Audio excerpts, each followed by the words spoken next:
This is not the first time that Africa has agreed on a continental framework. There's nothing which can stop Africa in designing a proactive industrial policy. I'm thrilled to see our African leaders meeting to set the path to usher all Africans and indeed the world into this new era.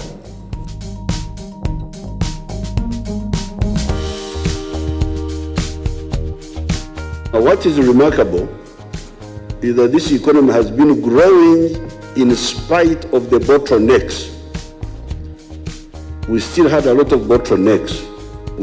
We didn't have enough electricity. We had high transport costs from the ocean. We had high cost of money, but the economy was growing at, on the average, almost 7% for the last 20 years.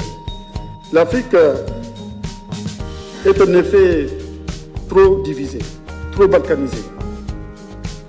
Nous avons 84 000 kilomètres de frontières en Afrique. Nous avons beaucoup d'obstacles tarifaires et non tarifaires qui limitent les échanges entre les États du continent. Avec une Afrique intégrée et un marché commun africain, nous donnons un contenu à la vision de l'agenda 2063 de l'Union africaine, la vision d'une Afrique intégrée, d'une Afrique prospère et pacifique.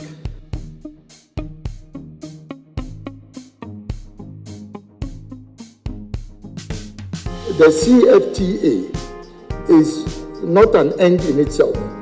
It's a means to an end.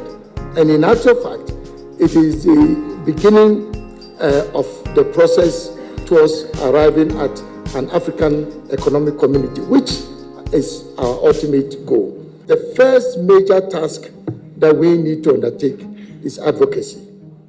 How do we bring the private sector across the continent on board on this initiative?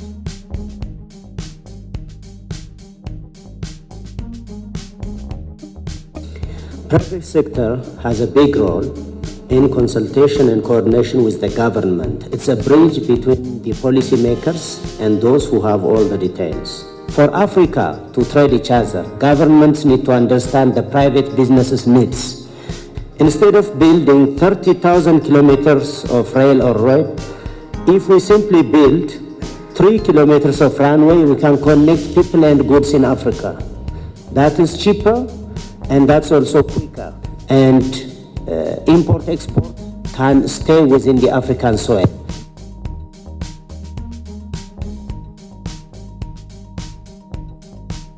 Our continent is in sore need of roads and railroads, but aviation is here.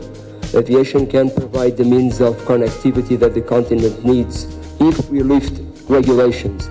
The savings rate in our continent is 15%. The current investment level is 6%, is 21%. There's a 6% gap. Now we know from all the Asian stories, we need to achieve 30% investment levels minimum to really get the transformation going, right? We all talk about transformation, and we know it's going to be very dependent on investment. Only 15% of that 30% is coming from Africa.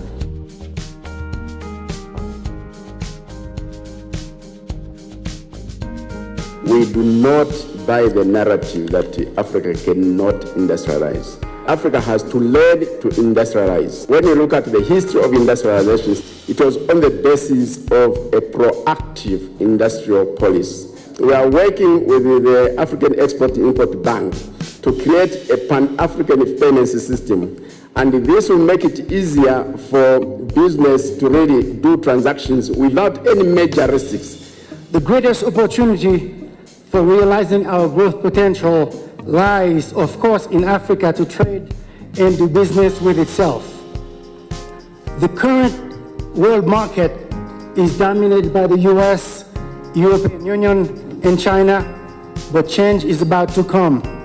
Africa has only been independent for 60 years, and that compares to the US in 1836 with unpaved roads, donkeys on the roads, and no internet. 60 years ago, the same was said about China. Now we see what happened. So therefore, I said it is a good trend.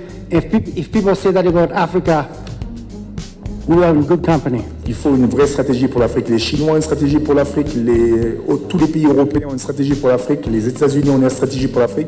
Mais en Afrique, on n'a pas de stratégie pour nous-mêmes. Donc tant qu'on n'a pas mis en place un système qui permet d'organiser notre information économique et nous permettre d'avoir une vraie connaissance du potentiel africain, il est impossible pour que les acteurs économiques privés prennent justement ces opportunités et les transforment pour que ce soit des relais de croissance.